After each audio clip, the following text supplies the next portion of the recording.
Hello, everyone. Welcome back to Unraveling Politics, the show where I discuss the political news of the day and I provide my analysis in a way anyone can understand. Firstly, I want to apologize if the sounds a bit differently than normal. I am not in my normal recording studio, in my basement. I'm instead in my college dorm room, so I hope you bear with me in case there is, weird bumps or noises that are outside of my control. So, this is not my normal area, and I don't plan on doing this in the future, at least not very often, but this is where we are, and I wanted to record something for you all. So today we're going to talk about something. This shouldn't be a very long episode. We're going to talk about the cabinet picks of the new Trump administration. I got most of the major players. I don't have everybody. I encourage you to do your own research on some of them. This is just going to kind of be an intro, just so that you can understand what's going on. So the first one is Susan Wilkes. She is going to be the chief of staff. She worked on Reagan's campaign. She advised the mayor of Jacksonville, Florida, and she's been involved in Florida politics for the last decade and a half, maybe longer. She was also the co-chair of the 2024 campaign. So she is chief of staff is not a very controversial role. If you think about it, we haven't heard very much from the chief of staff of the Biden administration, which, to be honest, I'm not exactly sure who it is right now. I know one of them. I know the first one, there was a new one, but it's very background role. Lots of public officials have chiefs of staffs. For example, I work in a state senator's office. I've been working there this semester. He is a chief of staff. It's really an advisory role, and they, are obviously in charge of the staff. Marco Rubio is supposed to be Secretary of State. He would, in my opinion, he's a pretty good choice. He's been the senator of Florida since 2011, or a senator from Florida since 2011. He was also Speaker of the Florida House of Representatives from 2006 to 2008. He was the Vice Chair of the Senate Intelligence Committee, or he is right now. He's been there since 2021, and he was the Chair of the Senate Intel Committee from 2019 to 2021. He was in the Florida House of Representatives from 2001 to 2008, or 2000 to he's in there for about 7 years, and he ran for president in 2016. So he used to be a Trump opponent. Now he's a big ally, and you're going to hear a lot of that. Basically, a lot of Trump's administration these picks are either going to be allies, they're going to be fundraisers, or they're going to be sycophants, or maybe a combination of all three. So, Tulsi Gabbard was picked to be Director of National Intelligence. I actually think she's a pretty good choice. She was the Congresswoman from Hawaii's 2nd Congressional District for 8 years. She ran for the Democratic nomination in 2020. She was the Vice Chair of the DNC from 2013 to 2016. She was on the Honolulu City Council for a year. She was in the Hawaii House of Representatives for 1 term. She's also a member of the U.S. Army, and she has been for the last 21 years. She served in the Iraq War and has the rank of Lieutenant Colonel. So there's a big story about her. If you're not aware of how she fell out from the DNC, basically she supported Bernie Sanders for president in 2016, and she believed that the DNC was unfairly rigging the nomination for Hillary Clinton by only scheduling 6 or 8 debates, and a shorter debate schedule was viewed as advantageous toward Hillary Clinton. The reason for that was because the fewer the debates, the less exposure that Bernie got. The less exposure he got as the insurgent made him less likely to win. So that was kind of the rundown, and she accused the DNC privately of being biased, and then eventually she was tossed out of the DNC. She resigned from the DNC, but after being prevented from attending one of the debates. So that's the story. She's kind of this former Democrat she's always been a bit more of a conservative Democrat who, if she had ran as an independent in 2020, was more likely to take votes from Donald Trump than Joe Biden. So I think she would be a good Director of National Intelligence. She does have some controversy surrounding supposedly being friendly with dictators like Bashar al-Assad. That she has refused to condemn him as a war. Actually, I think she did say he was a war criminal, but there was and I don't want to get too much into this, but there was an attack on the city of Khan Shaykhun in Syria in 2017. The State Department was quick to blame the Syrian government, but Gabbard did not. And in the same, and it came out, she said there wasn't enough evidence. And it came out in the last 7 years, there has never been any evidence the Syrian government has done that. So, if you ask me, she was right. But anyway, I'm going to let you look into that. I'm not going to get too much into that. Next is the Attorney General. I was going to talk about Matt Gaetz, but he removes himself. So the ongoing Trump cabinet circus has already begun.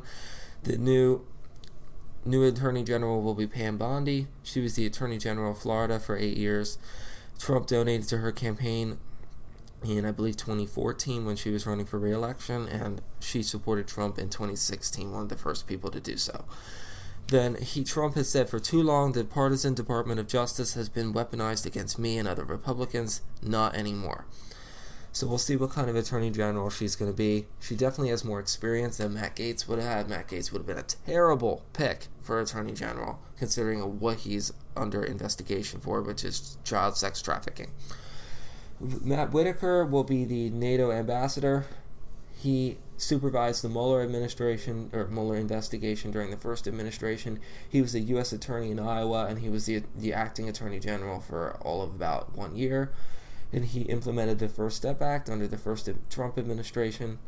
He has also said, and this is the most concerning, that abuse of power is not a crime. And he said that when he was defending Trump during his first impeachment investigation, first trial. Linda McMahon will be the Secretary of Education. She ran the Small Business Administration during the first Trump administration. Her husband helped found the WWE, helped build it up to what it is today. And she will, according to Trump, send education back to the states. She does have a little bit of education experience. She was on the Connecticut State Board of Education for a year, 15 years ago. But even then, not a good choice if you ask me. But we'll have to wait and see if she gets confirmed by the Senate. I don't see why she wouldn't, because of the makeup of the Senate, but that is definitely concerning. Dr. Oz will oversee Medicare, CHIP, the Affordable Care Act, and he's infamously, if you live in and around Pennsylvania, he ran for Senate 2 years ago against John Fetterman and lost. He should have won that race, but he was a very weak candidate. He didn't even live in Pennsylvania. And Dr. Oz is a heart surgeon and healthcare expert, but he also has been known for selling, as my friend Dylan, who lives across the hall, said, is a snake oil salesman. Or a quack doctor, which I have to agree. Howard Lutnick, never heard of this dude, is going to be the Secretary of Commerce. His goal will be, as the Secretary of Commerce, will be to grow the U.S. economy, regulate artificial intelligence, and manage the implementation of the Biden administration's 2022 CHIPS and Science Act. So we'll have to see. And if you haven't heard of that, the CHIPS and Science Act is supposed to invest in making more chips in the United States. Sean Duffy will be the Transportation Secretary. He was in the House of Representatives for 8 years. He's currently on Fox News. Not much to say about him. When he was reported, the left-wing press said that he was just a Fox News host, which is not, yes, that is true, but he did serve in Congress, so he does have some experience in the federal government. Ultimately, if you ask me, not enough experience to be Transportation Secretary, just like Pete Buttigieg. Brandon Carr will be the FCC chair. He, unfortunately, and this should be very concerning to anybody on the left who's listening to this, he wrote the FCC section of Project 2025, which calls for reining in big tech, banning TikTok, and rolling back Section 230, which is supposed to protect social media companies from what users post on their website. So that could be a problem. Chris Wright will be the Secretary of Energy. He has said in 2023 there is no climate crisis, and we are not in the midst of an energy transition either. Recently, he has changed his position to say that the climate crisis is real but overblown, which is kind of the position that I'm taking. Hot take. Trump said he will focus on U.S. energy dominance. Stephen Chung will be the communications director. Now, let me just preface this by saying he will be the communications director for maybe a few weeks, because there were 6 of them during Trump's first term. He worked on the 2016 campaign. Not much is known about him, at least not that I could find. Leavitt will be the White House press secretary. She's the youngest ever White House press secretary, just 27 years old. She is also will be the sixth woman in a row to hold the position. She was the assistant press secretary during Trump's first term, and she ran from New Hampshire's first congressional district, I believe, or maybe the second district, and lost. Doug Burgum will be the Secretary of Interior. He was the running mate contender, one of the major ones. He lacks experience in this area, but he lacks experience in like natural resource management. But he was an executive at Microsoft, so we'll see. He is pro energy and pro experience. He is pro energy and pro business. He is going to be in charge of managing our public lands and natural resources. Doug Collins is going to be the VA administrator, like in charge of Veterans Affairs. He has to manage a department that oversees 15 million veterans. He was the former ranking member of the House Judiciary Committee. So he's going to be, I would say he's a good choice. I don't know too much about him, but that seems like that would be a good choice. It's going to be a tough role as the budget the budget for that department has been facing a huge downfall. Solicitor General, the new Solicitor General, for some reason I did not write the name of who that is. He is going to be, he was from Missouri. He was Missouri's Solicitor General for 6 or 7 years. He secured the presidential impeachment or presidential immunity. So if you didn't like that ruling that the Supreme Court handed down back in June or July, this is the guy to blame. He will represent the government in Supreme Court cases. Then we have the infamous Robert F. Kennedy Jr., who is I should have started with him, is the Health and Human Services guy.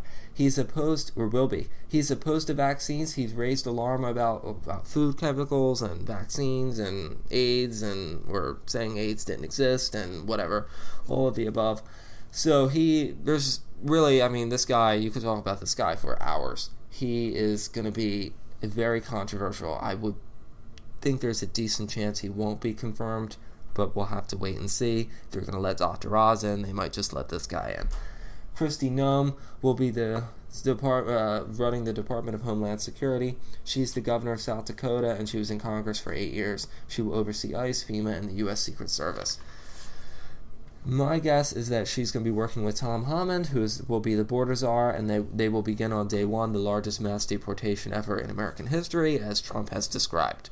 The acting ICE, Tom Hammond was the acting ICE director for 1.5 years under the first Trump administration, and I believe he oversaw the whole family separation thing at the border, which was very, very controversial. Then we have the Department of Government Energy, or Department Efficiency.